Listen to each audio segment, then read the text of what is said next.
Hello, everyone, and welcome back to the Traders Mind Chat live show. Today's show is extra special because, yes, we'll be talking about when you should buy the dip versus when you should avoid it, and yes, we're going to get super deep into all the different market conditions that you should look to buy the dip in, the reward to risk that it could give you, and a whole lot more. But what makes this live stream so special is that today we're going to be joined by Larry Tentarelli, who has been trading for well over 20 years, brings a ton of experience and trading grit to the table. And he runs bluechipdaily.com, where he provides research and advice. So definitely go check that out too. What Larry is what you'd call a position trader, where he'll hold for longer periods of time, several months to potentially a couple of years. So between Larry and I tend to be a little bit shorter term in nature, where I'm holding for a couple of weeks to a couple of months. We have all bases covered. So with that, Larry, thanks so much for coming on the show. Thanks for being here. Mike, how are you? Thank you for having me on. I really appreciate it. Yeah, and things are great. The market is kicking ass, and you know what? This is such a great time to be discussing this topic. It really is. It really is, especially, a lot of volatility, but volatility also brings a lot of opportunities. Indeed, indeed. So, is there anything else that you'd like to add about yourself before we dive into discussing this topic? Sure, just a little background. So I started trading actively in 1998 when I got my production number with Merrill Lynch, and I got in at the right time when the dot-com boom was in full effect. Everything went for 2 years, everything went straight up.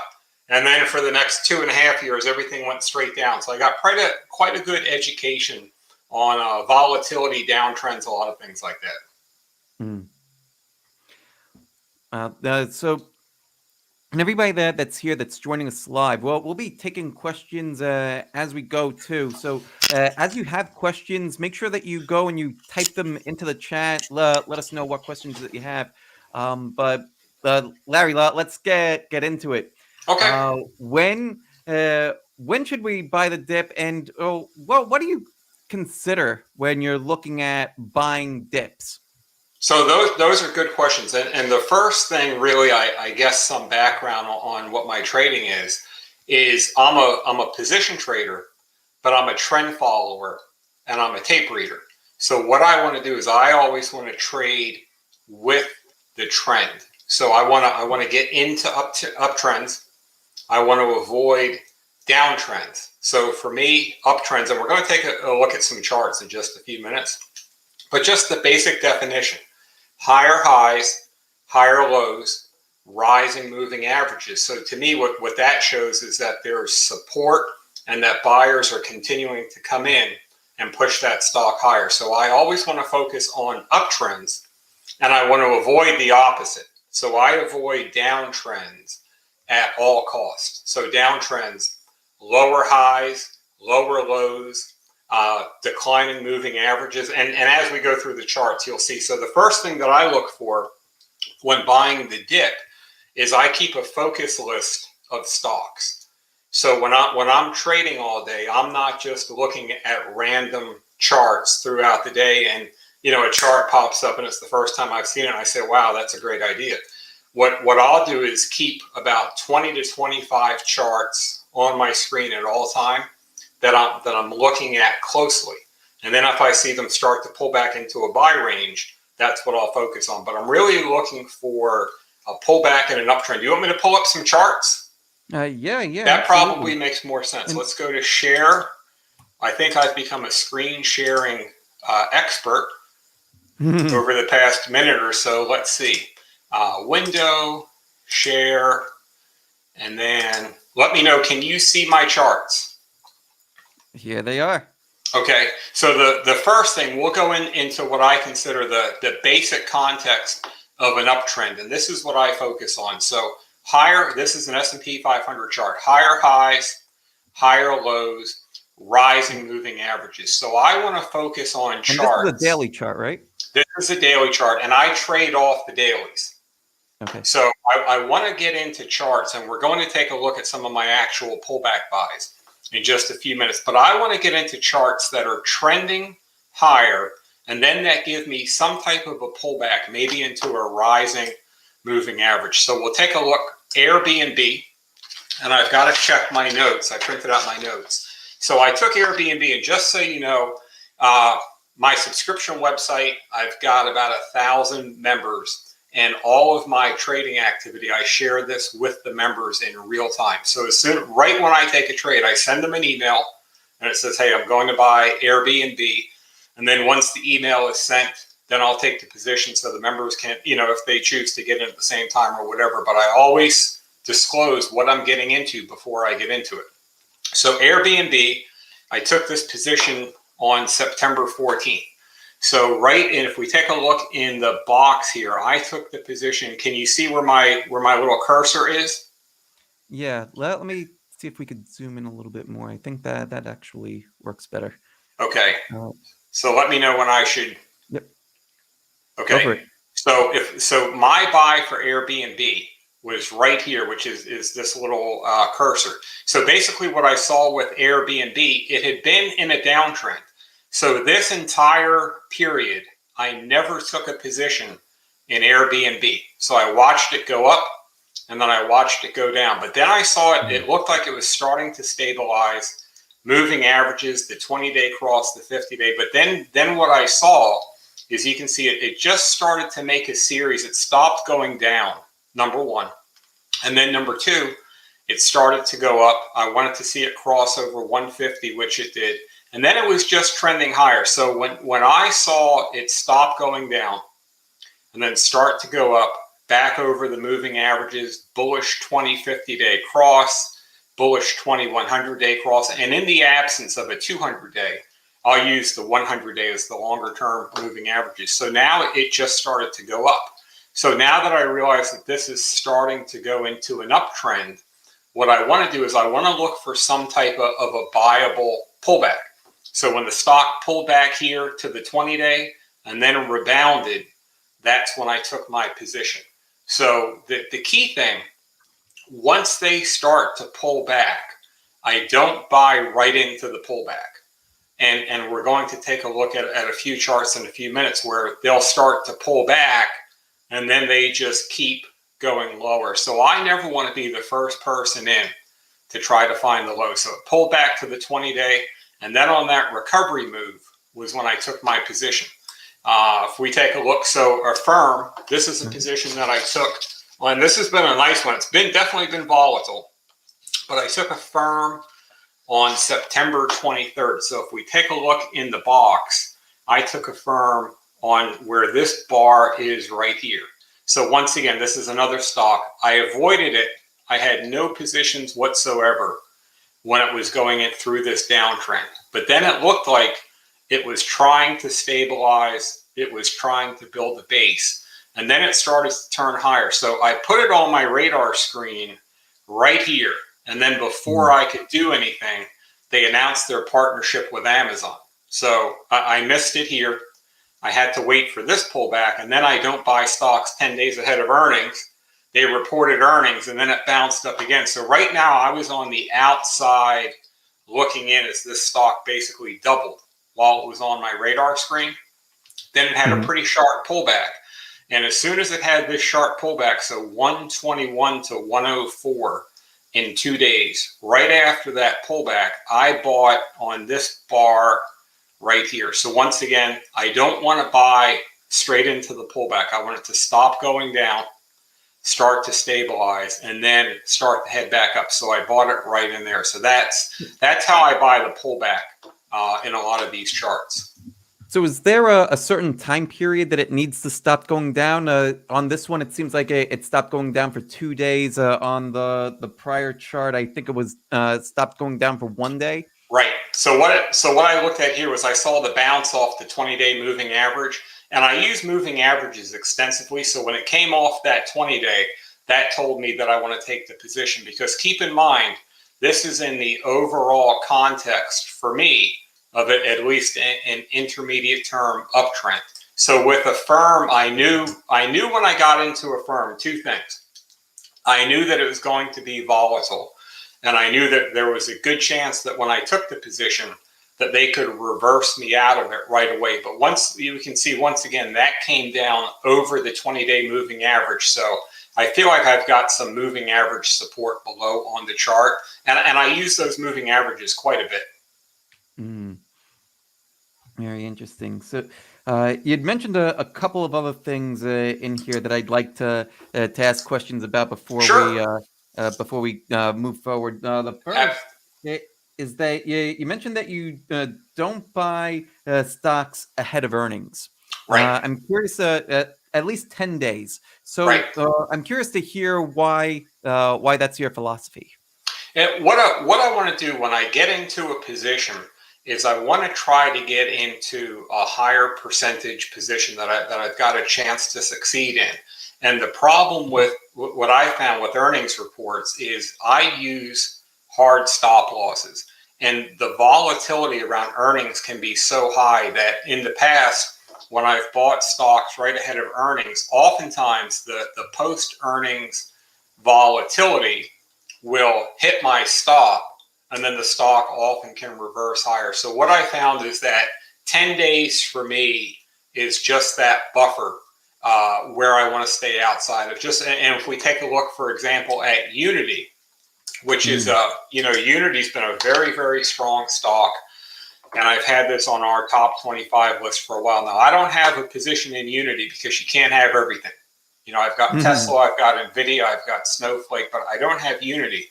But this had a pretty sharp move the other night after earnings. We can see it traded up 175, traded to 155, and now it's 188. So these stocks can have very sharp moves after earnings. And I just, 10 days is just what I've decided is my window. Now, if I were a shorter term trader, with a 1 day or a 2 day holding period, it wouldn't matter to me if I took it, 3 days before earnings. But I just 10 days is my window. Yeah, it's interesting. It's very interesting that we're ending up in the same names and we're totally different time frames, right? My holding period tends to be a couple of weeks to maybe a month or a couple of months. Sure. On average. So very fascinating. Yeah, a firm has been on the radar. Some of our members are in a firm that's one that I missed, but Airbnb. You can't get them all. You can't. No, the way that I look at it is, there's a lot of high profile stocks. Upstart, Affirm, NVIDIA, Tesla, things like that. You're not going to get them all. None of us does. Yeah, no. But I think if you have a handful, so I don't have Unity, but I've got Tesla, I've got Snowflake, I've got Affirm, I've got Upstart. So I'm, taking a little bit of a drawdown in Upstart. Now, luckily, I reduced my position going in, but I still have the drawdown in there. But you won't have them all, but if you have a couple high flyers, it helps. Later on, I want to talk about Upstart too, because we'll look at that. Yeah, I think that'll be an interesting one to talk about. But another major question that I wanted to ask you is, will you buy the dip in all market conditions, or are there certain conditions where you will look to buy dips and certain ones where you'll avoid buying dips? That's a good question. So the overall market conditions do matter to a degree, and I want to be sure that I look into the camera. But the overall market conditions matter to a degree. Mm-hmm. I was very active. So when the markets pulled back in September of this year, and I think they pulled back for about 5 weeks from the top to the lows. So during that period, I made 1, 2, 3, 4, 5, 6, 7, 8, 9. Looks like I made 10 pullback buys in about 6 weeks, which is the most active that I've been in a long time. But going back to 2020, when the market completely fell out of bed in February and March, I didn't make any pullback buys in there for about a 3-week period because the market was going down so fast that I didn't see, I didn't see any edge whatsoever to buy into it.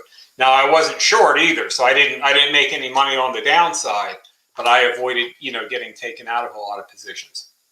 What I'll look for, and with some of these pullback charts, as long as the S&P isn't going into a prolonged downtrend or a free fall, then I'll look to make some pullback buys. So to give you an idea, if we can go back, I'll share my screen again. We'll do share, we'll do that, and we'll do that, and we'll go to share. So the S&P, and this answers your question. So the S&P, if we take a look at the chart, it had a near-term top September the 1st, and then it stopped going down, it looks like, in the beginning of October. But during this time period, when the S&P was pulling back, I made 1, 2, 3, 4. So I made 4 buys in this time period when the S&P was pulling back. And probably the best one so far, and we'll take a look at this chart. So Devon Energy. So I bought Devon on September 14th, which, if we take a look on this chart, September 14th is this red bar right here. So keep in mind, the S&P was pulling back from the September 1st high. But when I took a look at this Devon chart, what I saw, and I focus on the energy stocks, quite a bit, but what I saw with this Devon chart, when I compared this to all of the other energy charts, is at the time, Devon, this was right near the highs on the screen. And most of the other energy stocks were down here around the 200-day moving average. So I took the Devon position knowing that I had a lot of price support and a lot of moving average support. So the answer really is the overall market conditions do matter. But even if the S&P is pulling back, if it's a gradual pullback, I'll continue to buy stocks as long as the stock holds up on the chart. But if the S&P starts to roll over, so if we go back to the S&P chart, so when the S&P started trading down below the 50-day, that was concerning for me. When it started to trade below the 100-day, that was more concerning. So if the S&P continued to go down and any of my fresh pullback buys weren't working, then I won't keep making new buys. So if I make a pullback buy, and we'll go back and take a look at Devon again. So when I bought this Devon position, it started to work pretty quickly. So this gave me the green light to say, okay, if I see another constructive chart, I'll take that position. But if I bought Devon and it started to go down and the S&P is going down, I'm not going to continue to add new positions if my recent buys aren't working. Got it. Makes a lot of sense. And Yeah. I think you partially answered a follow-up question that I had, but let me ask it anyway. So when you are looking at support and how you're going to get in, how much room are you typically giving? So is there a percentage basis? Is Yeah. it tell us a little bit more. And that's a great question. So this question here that I actually had. So what I do for my longer term position, so my ideal time frame is really 3 to 6 months or 6 to 12 months. What I'm looking for when I get into a position, I'm looking for a stock that I believe can go 25 to 50% in 3 to 6 months, or 50 to 100% in 6 to 12 months. And I've got quite a few of those that are working right now. So that's my time frame. But what I do run a wider than average stop. So my average stop right now, because the market volatility is much higher and there's a lot of sector rotation, my average stop right now is about 12 to 15% for new positions. Now, when I take shorter term positions, I've got a position right now in triple Q that I took that October 19th. That only has a 6% stop because that's a shorter term position for me, and it was basically either going to work right away or not. So my original stops right now are about 12 to 15%, and that just gives the position some room to work. And like we saw yesterday, there was a pretty big shakeout with inflation. but often I will move those stops up pretty quickly. Or if the position's not working for me after about 30 days or so, I might cut it. It might be down only 2%.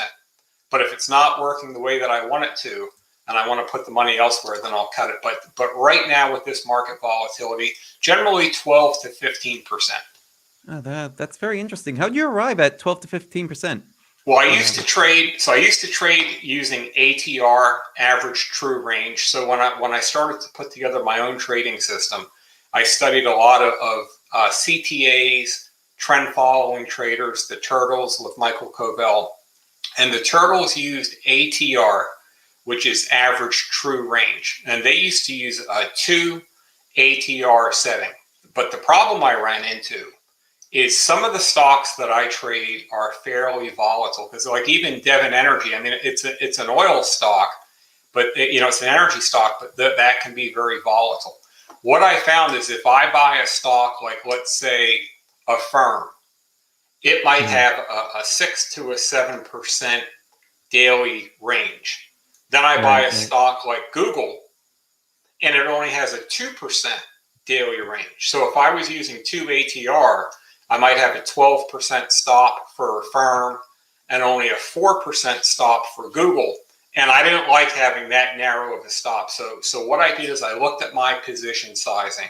I generally put 5% into new positions. So if I run a 15% stop on a 5% buy, then I've got about 75 basis points worth of risk, and that's inside my risk window. I don't want to lose, if I'm wrong in a position, I don't want to lose any more than 1% of my trading equity if I'm wrong. So based on my position sizing and my stop, it keeps me well within that window. Very interesting. And because you mentioned the 1% position size, I'll ask you this too. Is it always 1% of capital risk, or do you raise or lower that for any number of reasons? I generally don't even go near 1%. So most of my positions right now, when I start them off, I'm risking about 75 basis points. But I also know that, if a stock gaps down, it could hit my 1%. But 1% for me, what I found is even if I go on a cold streak, if it only costs me, 3/4 of a point here, 3/4 of a point there, 1 point there, over time, I can't do a lot of damage to myself. And the other thing is if for some reason I go onto a cold streak and my stops start to get hit, basically I just stop trading. What I want to do is I have like a stop limit on myself as well. So when I start to take positions, and I don't take, I don't trade very actively. I might take on average, I don't know, maybe 2 to 3 new positions a month, which it's not, for some people that's a lot, for some people it's not. But because I might be rotating, the bottom 20% of my account, those bottom 20% of performers, I might be rotating out of those and then into fresher ideas. But 1%, I rarely hit that on a bad trade. That's super interesting. If we go back to the S&P Right. for a moment. Let's see. There we go. You'd mentioned that if the S&P is in a downtrend, then you would not be doing pullback buys. Do I have that right? That's correct. So to give you an idea, so when S&P, and I posted this blog on my website a while ago, but last year when the S&P broke 3,200, so it broke the 50-day move, and I'm looking right here, it broke the 50-day moving average really quickly. And what I shared with members and what I posted is under 3,200 on the S&P, I just stopped making pullback buys because the S&P, it pulled back so sharply and it lost this longer held 50-day moving average that I said, if the S&P goes under 3,200, I'm going to go into fully defensive mode, which is no new buys, manage my open positions, maybe cut some laggers and things like that. So once the S&P started to trail down like this, the good news is I didn't have any pullback buys in here.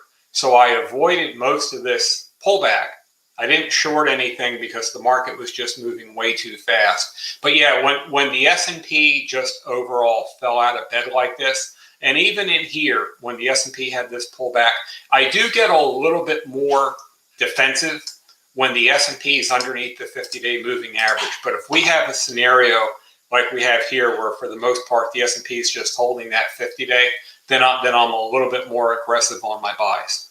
So I use the index basically as a filter, but I make each stock buy based on its own chart. So, do you look at any other indexes aside from the S&P? And does that come into the decision making at all, or? No, so the S&P and the NASDAQ 100. So I look at these two all day long. I trade triple Q quite a bit, so I focus on the S&P and the NASDAQ 100. I don't really look at the Dow. You know, it shows up on my screen. It's a major index, so I need to know what's going on with it. But it's not, you know, the Dow's not a focus for me. Small caps aren't a focus. What I try to do is narrow my focus as much as I can. And I want to get into the liquid leaders. So I want to be in, you know, Tesla, if it's working. I want to be in NVIDIA. I want to be in, you know, I want to be in Bank of America. You know, I Goldman Sachs. I want to be in the high volume liquid leaders if they're working. That's really where I'm most comfortable. So I think that brings us to this question right here. Great lead-in for it. So, certain fundamental or technical characteristics that you look for in an individual stock when buying the dip. What kind of fundamentals, what kind of technicals are you looking at? Good question. So I don't look at the fundamentals too much. So I don't, valuations don't come into play. You know, I've got Asana, I think that's 87 times earning or 87 times sales. You know, Shopify's had a big number, Tesla's had a big number. So I don't, for growth stocks, I don't look at the valuations. I do look at things like their sales growth. I do look at earnings growth as far as the fundamental aspect. But the technical aspect always makes the final decision.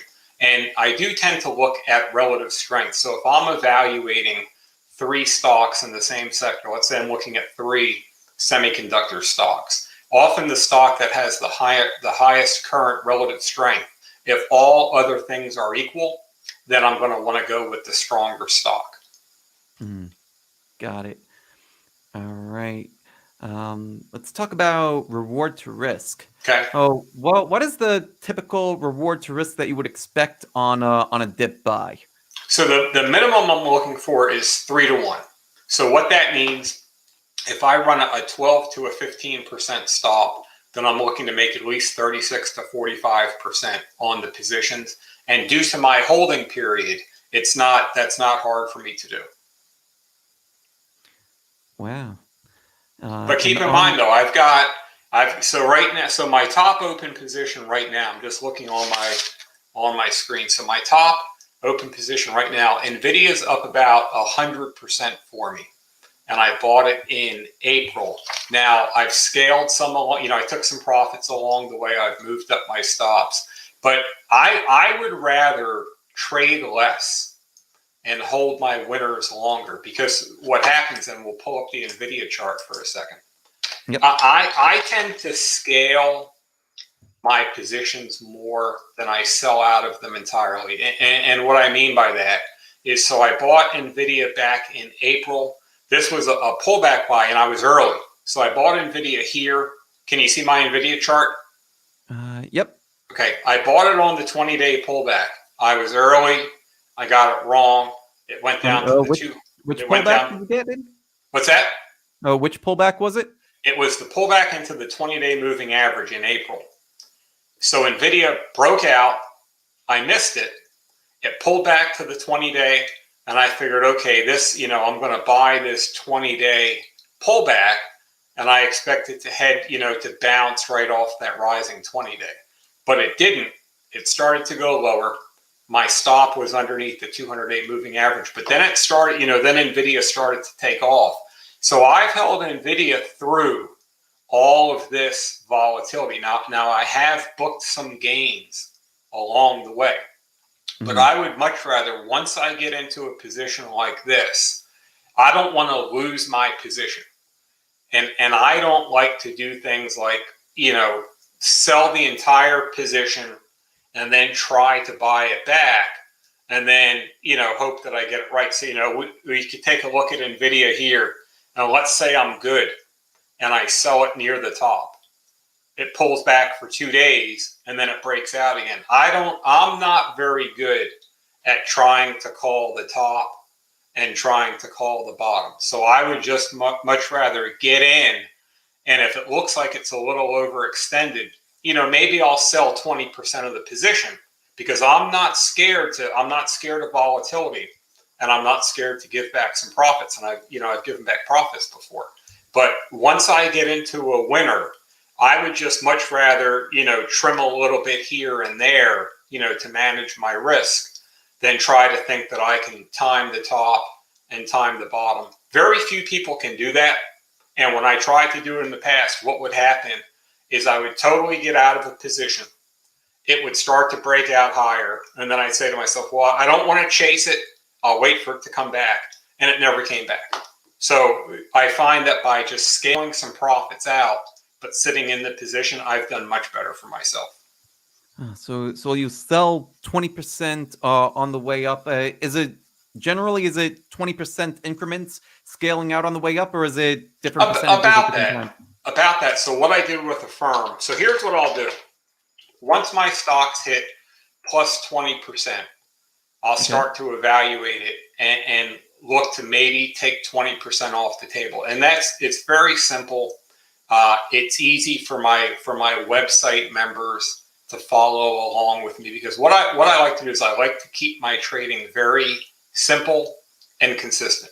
So I don't like a lot of over analysis, and I want people to be able to follow along with me. So the guideline that I set is once a stock goes up by 20%, I'll evaluate it, and I might take 20% off the table. I might take 25% off the table. But normally my scales are in that 20 to 25% neighborhood because what I don't want to do is I don't want to start to nickel and dime myself out of the position. It goes up, I Mm. sell 20%. Goes up some more, I sell 20%. Pretty soon, I've got a stock that turns into a major winner, and I've basically sold myself out of the position. So I'll take some gains along the way, but I'm fine pressing that hand, looking for the bigger move.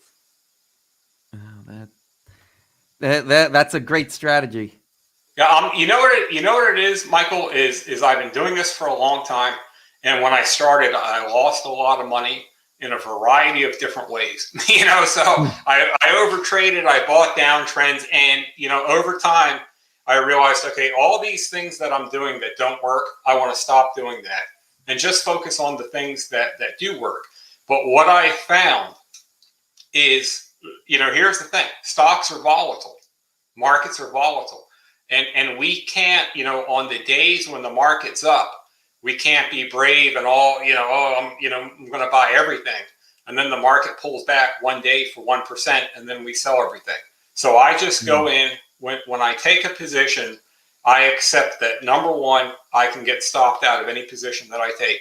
Number two, it's going to be volatile. Some of my biggest winners, Tesla, in my Tesla position, it missed my stop by just a few dollars, but I held it and then it's turned on to be a nice winner. But I know when I get into stocks like this, and this is something that we have to accept, when we get into these higher beta growth stocks, because we want the Teslas of the world, we have to accept that it's not going to be easy. And Mm. there's a lot of people on the other side too pressing these trades. So I just accept volatility. I'm rarely going to call the top. I'm not going to try to call the top. When a firm traded at 176 the other day, I realized that the stock is probably extended, but I thought it was extended at, here, and it just kept going up. So I don't try to focus on the shorter term moves, and I just accept that they're going to be volatile.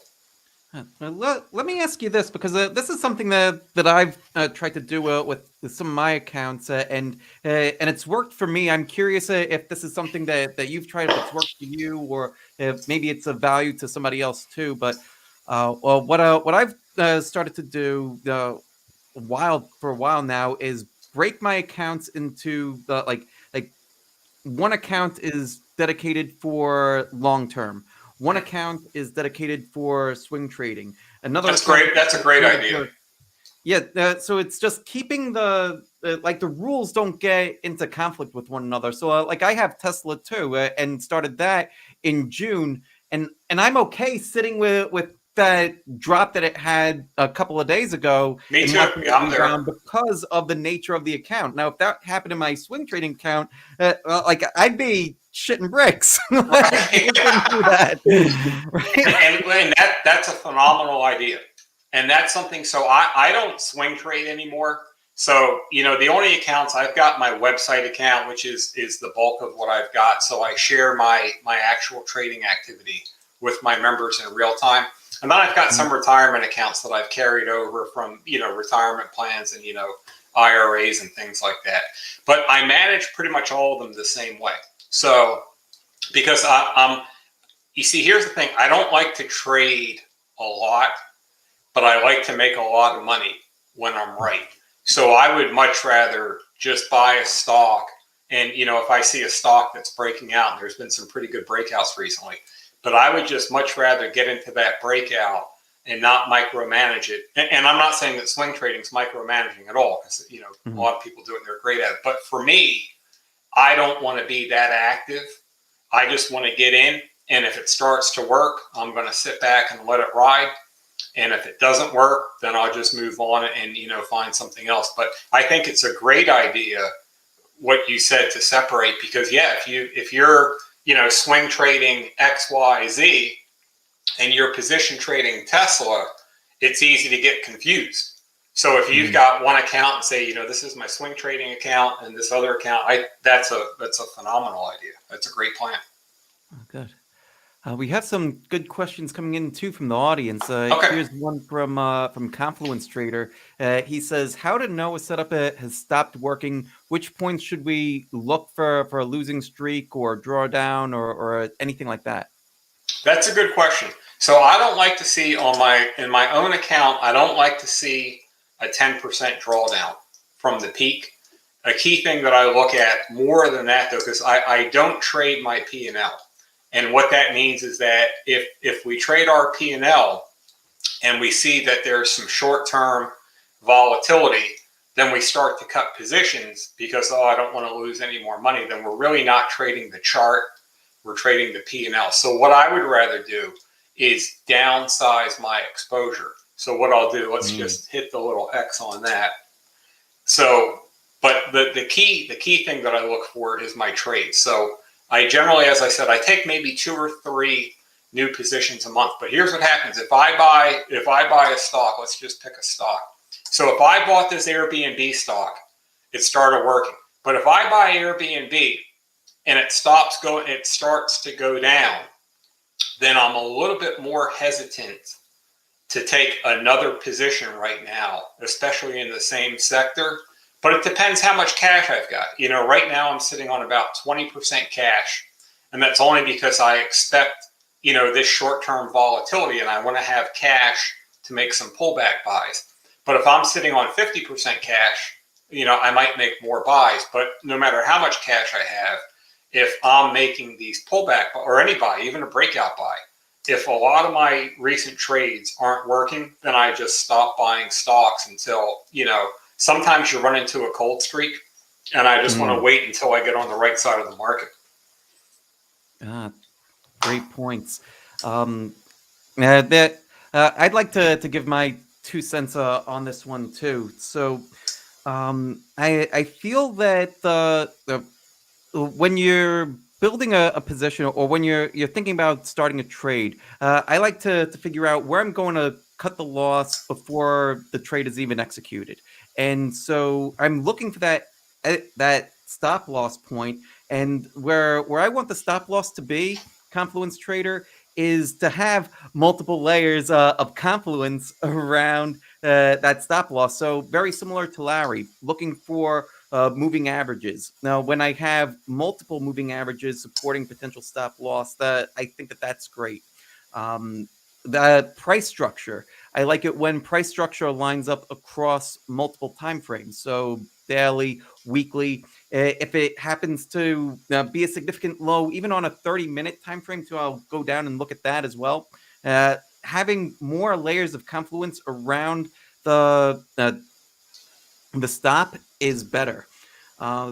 You could, and this is where some traders can go overboard with like, oh, great, let's look for confluence, and they start layering on other indicators that maybe they wouldn't look at.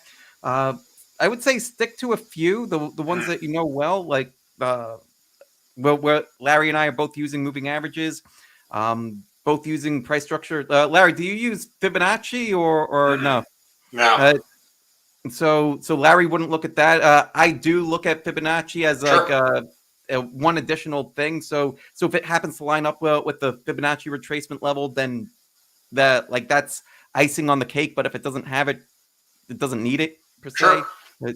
But yeah, like just lining up a few different things for your stop loss, and then if the trade breaks below that, then that's when it's time to call it quits Yeah. on an individual trade. Now, also to what Larry was saying with when you have some positions moving against you and you want to wait until your initial buys are working to go and buy more, like I totally agree with that. Like that's something that I learned from Larry years ago, and it served me well. Most recently, in the beginning of October, right? So I started getting long. I had moved to cash the like the end of September, and then like in the beginning of October, like that first week, October 5th, I started making some new buys. And by the weekend, I had 5 trades on. 4 were sitting at a loss, and one was profitable. And generally, I don't like to carry that into the weekend. Yeah. I'd be lying if I was saying that I was completely comfortable with it. But the Sure. price action was showing supportive price action, and the stops weren't being hit. So that goes back to the other point of being comfortable with the stops that you're taking, having multiple layers of confluence around those stops, so that way you're in a better position to trust your stops. Mm-hmm. So, yeah, that's another great question too. Throw it over to you, Larry. Well, what do you do when a stock gap's down 10%? Maybe this is a good time for us to Oh take boy, a look let's at talk about Upstart. Upstart. Yeah, let's Yeah. talk about Upstart. So, a tough night the other night. So here's the thing: when we get into these, high vol, it's like if you're a boxer, every so often you're gonna get punched in the nose.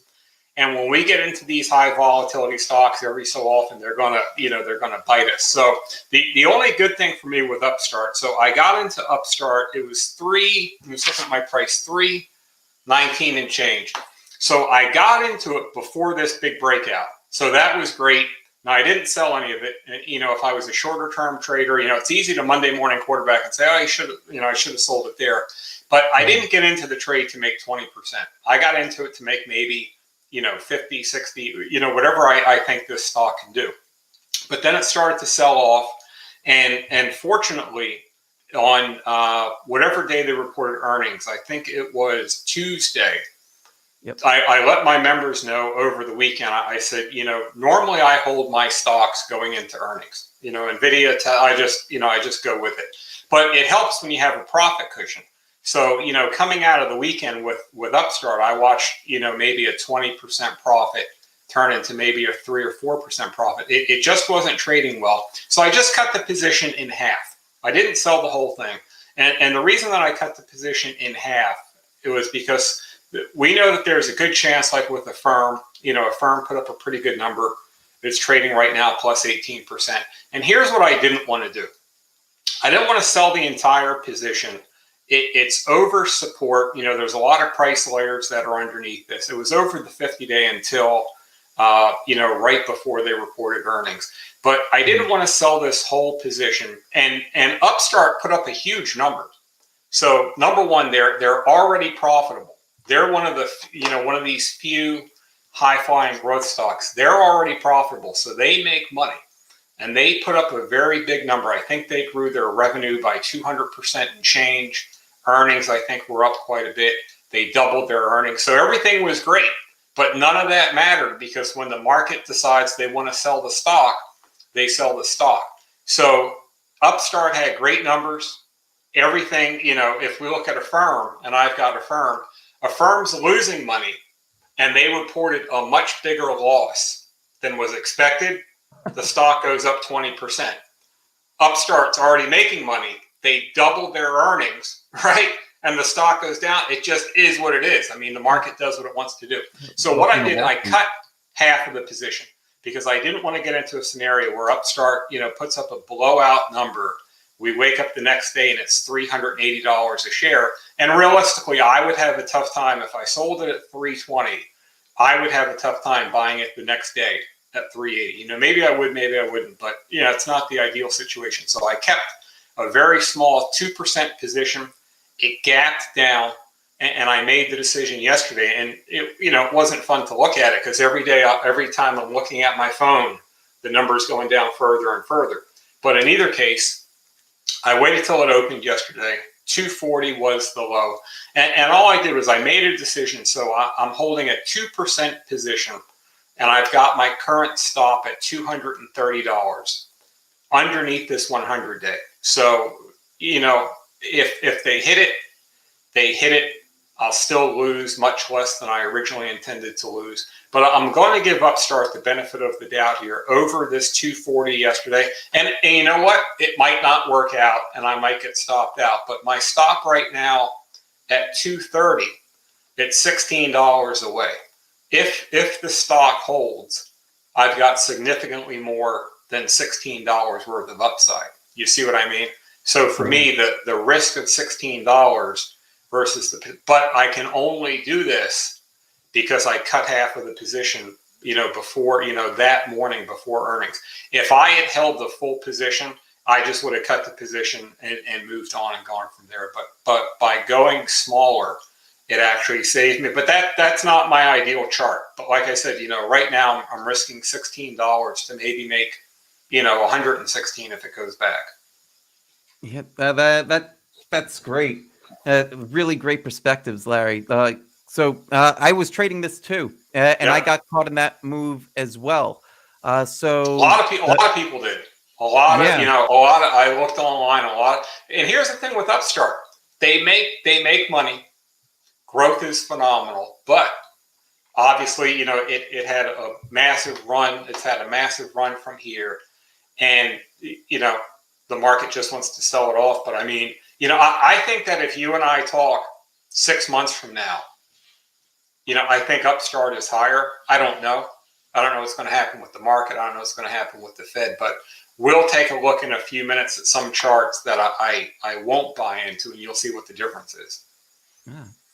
Looking forward to that. But before we do, just to give the swing trading perspective on here too. So I got in similar spot, like right around here. I think my entry was like 313. Well, it was my initial buy, or like, well, what was that high? Yeah, 313. So I probably got in like 313, 314, somewhere like right in here, and then I added to it as it broke above here. What I like to do is I like to sell bits and pieces into strength. So I'm selling a bit when I have a 1R multiple, when I have a 2R multiple.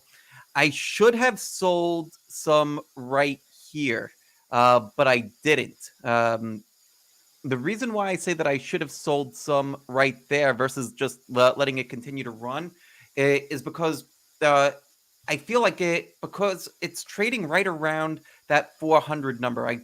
When stocks get to these major psychological round numbers, it tends to be a logical spot for there to be some kind of a digestion period. Sure. And as somebody that's shorter term in nature, and expecting that pullback to happen, rather than sit through something, well, ended up being much more of a pullback, but taking a little bit more off there would have been wise. So lesson for next time, right? Like, don't kick Sure. yourself. Just jot it down, learn the lesson, and then move on. Yeah. So I hold the rest through earnings, experienced this, and that was a 20% drop. And That was a nasty drop. It was a I nasty didn't have drop. a good night Tuesday night. I just when I was done and I shut off my computer, I just told my wife, I said, I'm just going to watch TV or put on Step Brothers. I just didn't want to look at my phone. I don't want to hear about stocks. It was luckily a firm. Last night, because I went into earnings with a firm, and I dialed some of that back, and I was just like, please just let it be a good number. I don't want to have another Tuesday night. But what happens is, guess what? Who's your football team? The Bills? Jets. Well, guess what? Well, I'm used to losing. When the Jets had a good quarterback, Joe Namath, right? Guess what? It's been a while. When I was born. But, Tom Brady, Drew Brees, it doesn't matter. They all throw interceptions. The best guys strike out, so when we get into these stocks like Upstart, now here's the thing. It's easy to say, especially for shorter term traders, and you see this, I don't hold stocks into earnings. And, it's all based on time frame. But by the same token, we've watched Tesla, go from 700 to 1250 in a short period of time. To be 1,000% clear with you, I would much rather give back 20% in a position than get out of a position that I don't see a reason to get out of entirely, and then watch it go up 100%. Yeah, you see, I can take a 20% hit. I can take a 15% hit. I expect it. I'm trading stocks. I'm going to lose money. But I don't want to, you spend all day looking at stock charts, and then you get into a chart and you say, you know what, this chart meets my criteria exactly. And then I get out of the whole position and it goes up another 100%. I sold AMD. I'm still kicking myself over. I might not stop kicking myself over selling it. We always remember the one that gets away. You always remember the one that gets away. So when the market started to break down, and I'm looking at your chart, but when the market started to weaken in sometime in the middle of September, I had a lot of high octane stuff. So I had Tesla, Nvidia, Affirm, C. I had some high octane stocks. I just took a position in AMD, and it started to work, but then they started to take it down underneath the 50-day moving average. And I made a decision when the market overall was starting to weaken. I made a decision that I was going to reduce some of my open risk because the market was not looking good. And I wanted to sit with my strong stocks, and I was going to cut some laggards. And at the time, AMD was a laggard. It wasn't working for me. It was below the 50-day moving average. The 20-day had crossed the 50-day to the downside. There was a lot of bearish, trend signals for me. So I said, okay, I'm going to hold my strong stocks. I'm going to cut my weaker stocks, because if this thing gets really bad, I don't want to have to just start, I don't want to have to just start selling everything. So I said, let me take some risk off the table. AMD was weaker. And then next thing AMD's up, $45. So it is what, we're not going to be in the mall. But I remember that $45 that I missed much, much more than I'm going to forget about Upstart by Friday. The beatdown on Tuesday night. But the stocks that we've missed, and for me, it's much more painful to get out of a strong position than it is to take a little bit of a hit. I just accept when I go in, I could be wrong at any time, and here's how much I'm willing to lose. It's like if you play poker and you're sitting on a really big hand, and then you fold it, and then you realize that you would have taken the table. I would much rather lose my small calculated risk than give up on a double. Let me ask you this: oftentimes when the market's coming in, there's so many positions are getting hit. Yep. How do you mentally like not like puke up other positions, right? Like there'll be some trades that warrant selling, but there's other ones that maybe you want to hold on to, and Right. then maybe the market pulls back again for a second day in a row. Mhm. How do you how do you compartmentalize the what should be sold versus the ones that you want to hang on to when you're in there and you are getting punched in the face like Mike Tyson said, right? Like Yeah. everybody has a Everybody's got a plan until they plan. get punched in the face. Yeah. Oftentimes I'll downsize the position. So if I've got a 5% position in Tesla and I still want to hold it, but maybe things are getting dicey, maybe I'll take it down to a 4% position, like I did with Upstart. I cut that position in half. But at the end of the day, I'll also weigh the risk versus reward. So if I've got, a high octane semiconductor stock, and then I've got, Walt Disney, which I don't. If I want to cut some risk, I'll ask myself, okay, if I cut Tesla and I'm wrong, can it go up 30% in a week? It can. If I cut Disney and I'm wrong, am I going to have a tough time getting back into Disney? And the answer is probably no. So oftentimes what I'll do is if I'm looking to reduce some positions, I'll ask myself, how easy is it to get back into, Pfizer versus how easy is it if I get out of NVIDIA or Cloudflare? I mean, look at Cloudflare. That went from like 108. I mean, it went from 108 to 180. I was, it's like that's, so that's why I would rather, 197, and I don't have Cloudflare. But if I did, and you know what these stocks can do, I would much rather, if I want to cut some risk, maybe, sell off some of it, but still hold it. Like I would not want to sell Cloudflare so that I could hold on to Bristol Myers. Now, if the Cloudflare stop gets hit, it gets hit.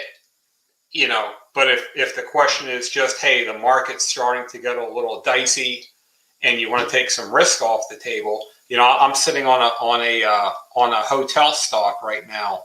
It's down like 1.8%. At the end of the day, if I decide that I want to, buy more Bank of America, which is already working, or I want to buy more, XYZ, I might look at the hotel stock that's down 1.9% and say, okay, that's going to go. And I'm going to add the money to something that's already, and I know anytime I sell a stock, it could go much higher. We just have to, you're not going to get everything right. It's just not going to happen. Nobody's got 100%, 1,000 batting average, 100% completion percentage. It just doesn't happen. But what I want to try to do is consistently do what's worked for me, over the past 15 years and stop doing what hasn't worked for me. And I say 15 years because the first like 5 or 6 years I was completely lost and just did everything wrong. But about 2005, 2004, 2005, the light bulb started to go off, go on for me, I should say. And then things started to make a lot more sense. But for like the first 5 or 6 years, it was just, it was bad. Donation, tax loss city. I had a lot of tax loss carry forwards. Yeah, you're better than me. It took me 10 years to finally figure this game out. Yeah. Yeah. But you figured it out. Just think there's a lot of people that never, I forgot how many accounts I blew up. I blew up 2 or 3 accounts. I washed out of trading more, 2 or 3 or 4 times. I would, you think you have it figured out and you're like, okay, I've got it figured out. This is it. I'm just going to buy stocks that begin with the letter Q. You think you have it figured out and then you blow up again. And then you say, okay, trading's not for me. And you put your books on the shelf and you start playing online poker or, golfing or whatever it is that you do. So that happened for me a lot. But believe it or not, what turned it on for me was the Jesse Livermore book. True story. I've got the book. I don't make any money. It's on my bookshelf somewhere. I don't make any money when I recommend it. I'm not connected, but I was, I was not really trading. I was very frustrated. I'd blown up a couple times, and I read the Jesse Livermore book, and I got to that one page, and it's the page that I often post on Twitter. Trader is the weakest link. A man beats himself because he can't just sit tight and all this stuff. And I read that page and I said, hey, that's me. I said, I'm the guy that beats himself and I overtrade and I buy stocks at just the right time. I could show you the charts. I bought the stock at just the right time. It went up 100%, and I managed to lose money in the position because I bought it and sold it low and bought it back. And when I read that page, it was like literally like somebody hit me with like a bat. And I said, guess what? I said, I'm that guy. So I read the book and I said, you know what? This all makes sense. And then I came around to Michael Covell's book, Trend Following, right? And I've got like 5 copies of that. And his book said that, hey, there are these, hedge fund managers that trade hundreds of millions of dollars and billions of dollars, and they're just trading price. They're not, predicting anything. They're not looking at earnings reports. They're trading price. So I started to investigate CTAs, commodities trading advisors. And I came across some research on the internet that, about moving average crossovers. I said, since I'm really bad emotionally at trading, if I can put together a system that just says, hey, when this line crosses this line, buy, and when this line crosses. So that's how I started to develop, into what I do right now. Wow. Larry, we've been talking for an hour already. Time just Holy flies. cow. Do I have to send you money for this, or? Oh my God, I feel like I should be sending you money for this. But I do want to be sensitive to your time too. There's questions that are coming in, okay. But yeah, you tell me. I've got time. I'm right. good probably till like maybe 3:15. Whatever is good for you, but I'm good till probably like 3:15. All right, great. I think that gives us time for at least 2, maybe 3 more questions. And I'll try to answer it quicker. I'm Italian, so I can. If I start talking, I might not stop. So I'll try to answer it quicker. All right. So yeah, well, we're in the middle of earnings season, so I think that let's go a little bit deeper into managing positions ahead of earnings. That's a great question. So here's my key thing, because I don't swing trade, and most of my positions are position trades. For the most part, I'd say 90% of the time, I hold my positions into earnings. So I just hold them into earnings. It does help if I've got a profit cushion in the stock. It helps if I've taken some, profits along the way. But the key thing is, how is the stock acting? So when we looked at that Upstart chart, Upstart was acting very poor going into earnings. It broke out to 400, but then you can see it had a lot of distribution going into earnings. And that's when I decided, if this was XYZ stock, like if this was, Exxon Mobil, and it was the same chart, and I was in the same position, I probably would have cut the entire position. But I knew I knew what would happen with Upstart. I knew if I sold the entire thing, it would go up 30% the next day. I just knew that would happen. But for the most part, like Tesla, Nvidia, as I'm looking at my positions, I've got 17 or 18 open positions, it looks like right now. And I've held all them into earnings, except I cut Upstart by half. I cut Affirm by 25%. But other than that, I hold them into earnings. But it helps if the stock is acting well. It's not, if the stock is acting really poorly, I might cut some of it ahead of earnings. But I usually won't cut the entire position ahead of earnings. Here's how I handle earnings. So Airbnb is one that I was on my watch list for a little while. I saw it bottoming, changing character over here, where started to bottom, started to turn up, and I started to see these skyscraper volume bars over here.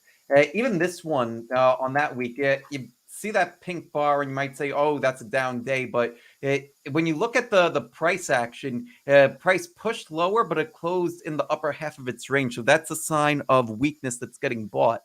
Then price moves sideways for a little while, and sure enough, it breaks out the day before earnings. Now, I'm buying on that day, and you might ask yourself, well why? Like that seems pretty risky. I think that the risk comes from the potential that, like, oh well, what happens if price gaps against you? So we could think ahead and start to think through, well, how far might price gap against us? Where's the next layers of support on this thing? And the way that I was going to position size and going to risk was down here, but price could very easily pull back to the 200-day moving average, pull back to this support level over here around 160. So in thinking through that, thinking, okay, if I were to take a 0.5% and price were to drop down here, how much would I risk? Yeah. And so from there, it's just like, okay, now I could start to do the math to figure out, how large of a position can I have buying right ahead of earnings to survive a gap down where the gap down might cost me to lose 1% of capital, maybe 1.5% of capital, 2% at the most, and position size for that. And if it does work out, then you're in a leader in a great with a great average cost. And when price is doing this, personally, I find it very hard to find a way into a position on I agree. Like that. And if I were trading, like, I think that entry you made was perfect. And if you take a look, punch up FCX for a second, Freeport McMoran. Oh yeah, so I remember that one. This is one of my favorite stocks over the years, and this was my top performer coming out of. Yeah, so you see that $40 that breakout over 40. Yep. So I got into Freeport. So I was in Freeport coming out of 2020, and I think I made 200% on most of the position. It was a monster. But then I got out of it in all this chop. I got into it on, I'm just looking at like October 25th. But and what I shared with members is that, it was chopping around.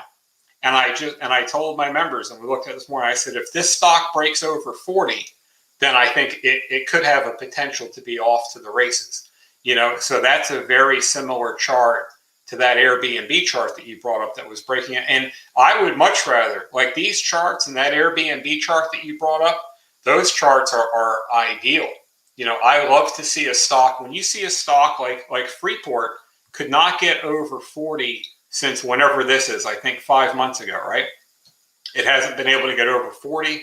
It's been choppy here. And now they pushed it through 40 today, and it looks like it's got some volume. If I'm reading that blue bar correctly, it's got some volume. This is one of my favorite ideas right here, because I think that, over 40, I think that stock could be off to the races. Maybe it won't be, but I think it will be. I've got a position. I've had it on our focus list and things like that.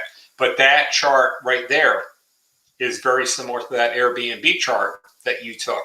And those are phenomenal charts. Yeah, and the relative strength line too looks like it's breaking out of its range. Yeah. Well, yeah. Over 40 on Freeport is a pretty big number. And ever since they announced this infrastructure bill over the weekend, I think Freeport for the week, I think it's up maybe 10% this week. And what that tells me, because, once this infrastructure bill came out, I always keep these copper, steel, those are, my stocks.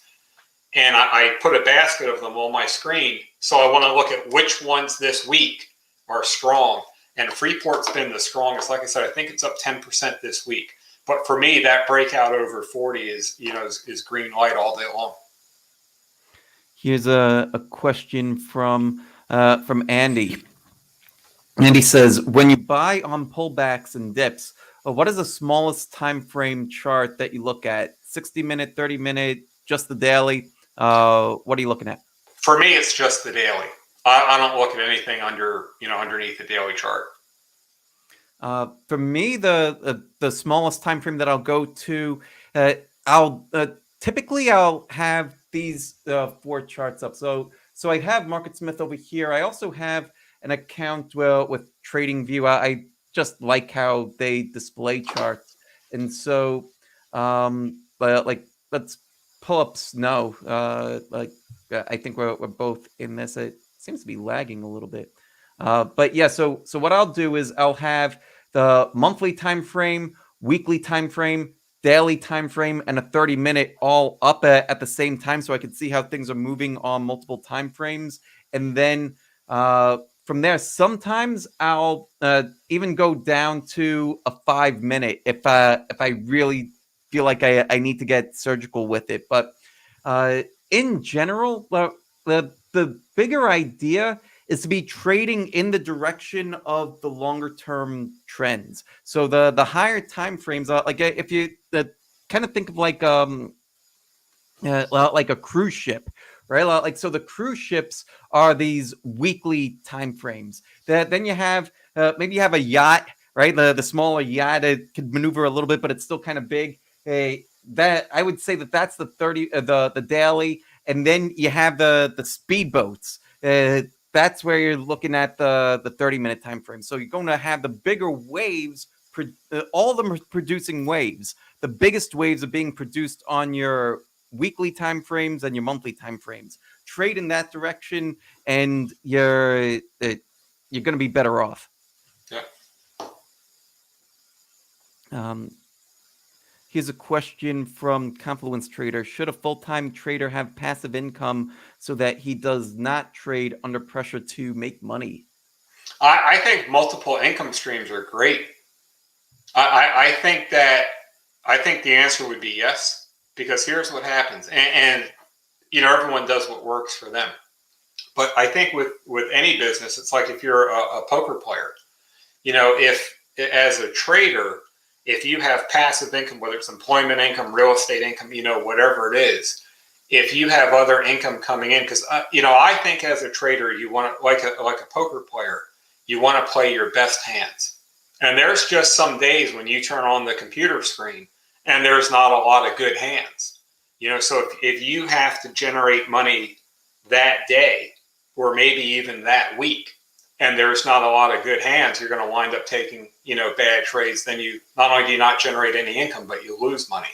But I think that's the same in any business. I mean, if you opened up a restaurant and you had passive income coming in from elsewhere, it's gonna help you be more comfortable. So I think multiple streams of income, if you can do it, are great. Yeah. I totally agree.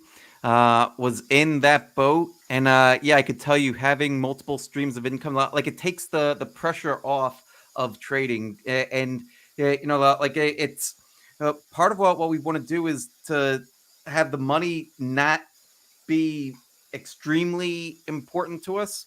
If you are relying on that money as your sole source of income, and if you are not going to eat tonight, if Right. you don't have a winning trade, or you might be evicted from your home, Right. that's not the position that you want to be in. Like having some kind of a cushion is preferable. Yeah, Larry had a lot of great points in there too. You could have you might have savings built up like that. That's what I did. Well, when I finally quit the day job 3 years ago, and even that, I found myself still having some pressure to rely on trading to be the whole thing. And so having multiple streams with my wife working full time, and now trading, and then these businesses, like it takes so much pressure off.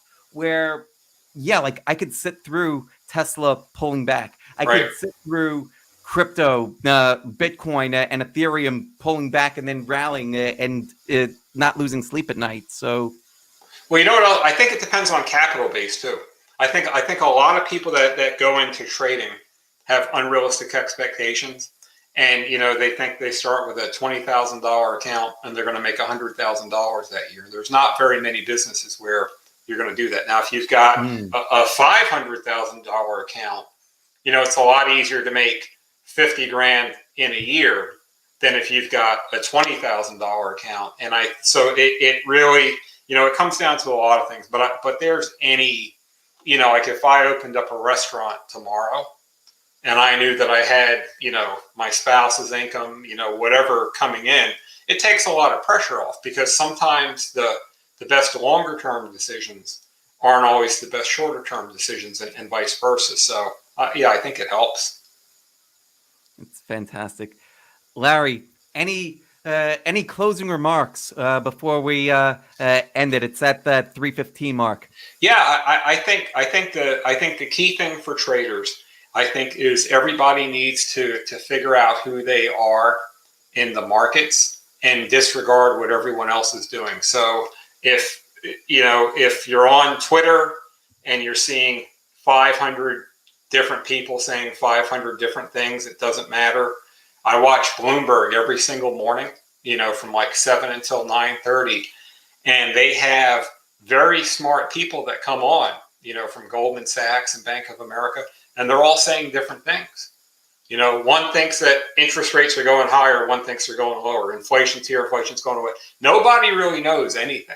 The key thing to do is figure out what works for you. Maybe it's trading ETFs. Maybe it's, you know, day trading. Maybe it's long-term trading. Everyone, you know, you're a very good swing trader. I'm probably not a very good swing trader. So for me to try to reinvent myself as a swing trader doesn't make a lot of sense when I'm better at, you know, doing what I do.